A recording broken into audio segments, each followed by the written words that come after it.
গল্প করতে করতে পিঠা পুড়ে গেল নাকি? আসসালামু আলাইকুম, আশা করি সবাই ভালো আছেন। আজকে মঙ্গলবার দিন, এখন যাই নানির বাসায়। নানি আমাদেরকে দাওয়াত দিয়েছে চিতায় পিঠা খাওয়ার জন্য। নানি রান্না করে ছাদের উপর, তার মানে পিঠা খাওয়া হবে ছাদের উপর। আমাদের দাওয়াত দেওয়া লাগে না, আমরা এমনি চলে আসি। এলে কি লাউয়ের ঘাটি? আপনি ভালো আছেন নাকি? আচ্ছা, কবুতর কবুতর দেখা যাচ্ছে বাইরে। আসসালামু আলাইকুম। হ্যাঁ, আসসালামু আলাইকুম। নানা কেমন আছেন? ভালো আছেন?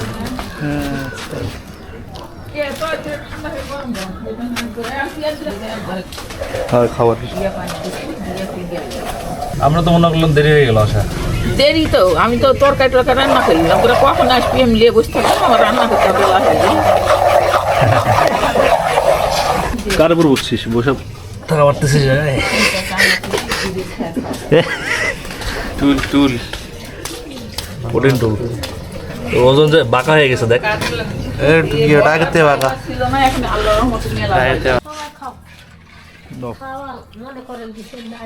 গুড দাও, অল্প করে দেন। কালো কুটকুটে আমার লালিতে ছিল না। গরম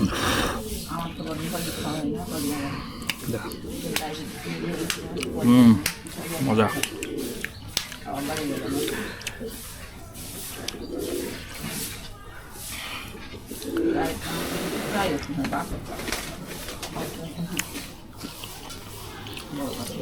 সেই স্বাদ।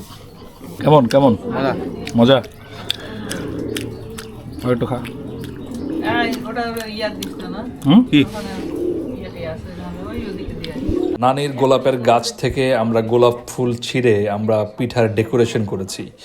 আর একটা প্রশংসা করতে হবে, এত বড় পিঠা হওয়া সত্ত্বেও এরকম সফট বা নরম পিঠা সবাই বানাতে পারে না।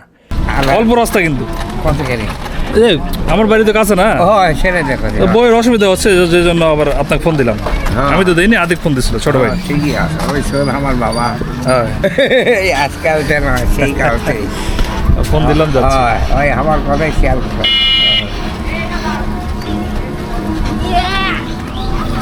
টাকা বসে বলবেন এই জায়গা আছে, বস, এই জায়গা আছে। আরে বসো, একলা হাঁটে যাবে, খারাপ নয়।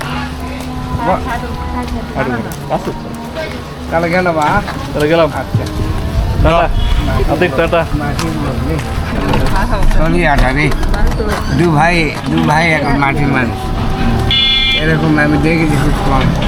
ভাই ভাই মিল নাই, মহম্মদ নাই, ঝগড়াই কালাই গন্ডগোল, তোমার ঘরে এলা কেউ বুঝা পারবে না। দাওয়াত খাওয়া শেষে আমরা আবার বাসায় চলে আসলাম। আর হ্যাঁ, নানার বাসার ছাদের দৃশ্যটা আজকে এই ভিডিওতে কভার করা পসিবল হয় নাই, ভিডিওটা অনেক বড় হয়ে যাবে। আমি অবশ্যই অন্য একটা ভিডিওতে পুরো দৃশ্যটা দেখিয়ে দিব। আজকে এ পর্যন্তই, সবার জন্য শুভকামনা। আসসালামু আলাইকুম, আল্লাহ হাফেজ। আগেই দিছে আগেই দিছে।